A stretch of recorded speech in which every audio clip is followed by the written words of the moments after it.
Welcome back to the NFHS Network postgame show. I'm sitting here with our player of the game. It was no doubt about it, Kameron Murrell of the Long Beach Poly Jackrabbits, who won in double overtime, 90-89 this evening. But Kameron, 22 points in the fourth quarter in one of the most impressive fourth quarters I've ever seen in my entire life. 22 points all by yourself. You guys trailed by 14 going into the fourth quarter.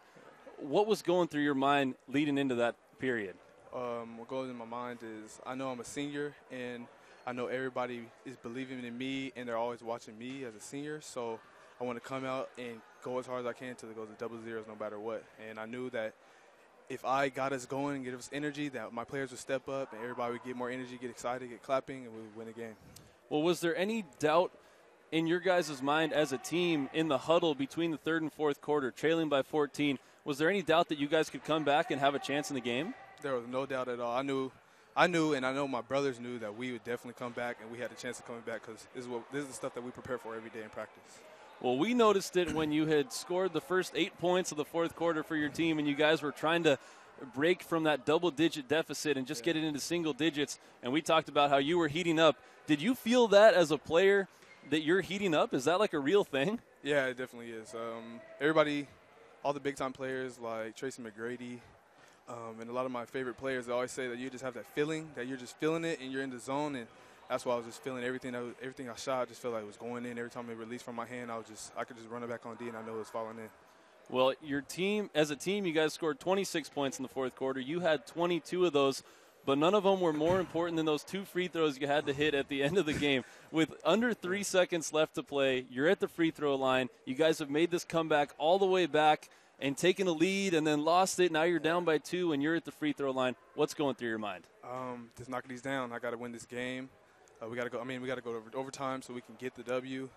The whole time I was just thanking God. He comes first. That's why I love him first. I thank him for everything that he's done for me. Well, then at the end of the first overtime period, one of your opponents on Wenonah went up to the free throw line with no time left. He knocks down 2 free throws to send it to double overtime. Yeah. When you guys got to the double overtime period and you're down by 1, and it looked like Wenonah was, double, triple teaming you on that final possession, and KJ Fegan hit that runner with a couple of minutes or a couple seconds to go. What was going through your mind at that point, thinking you guys were going to win? Like I said, the whole time, I trust my brothers all the way. I trust them. I know that they can make the plays, the exact same plays that I make. So when they double team, I pass it to them. I know and I trust that they'll make the play, and that's what KJ did. That's what he does. I mean, he's a big-time player as well. Well, any final thoughts on kind of what's going through the range of emotions for you right now with what just unfolded? I mean, it's so surreal still. I mean, I'm going to go home. Go to the hotel, celebrate a little bit, but I got to get ready for tomorrow because we know we have a tough game tomorrow. Get some rest on Sunday. After that, get another W for the championship. Big semifinal matchup tomorrow evening for the Long Beach Poly Jackrabbits. Our player of the game, Kameron Murrell of Long Beach Poly. Again, 25 points in the fourth quarter and overtime, and just a spectacular game for the ages. Folks, don't go anywhere. We'll wrap up the day's action and talk about what we're going to see tomorrow as the NFHS Network postgame show continues in just a moment.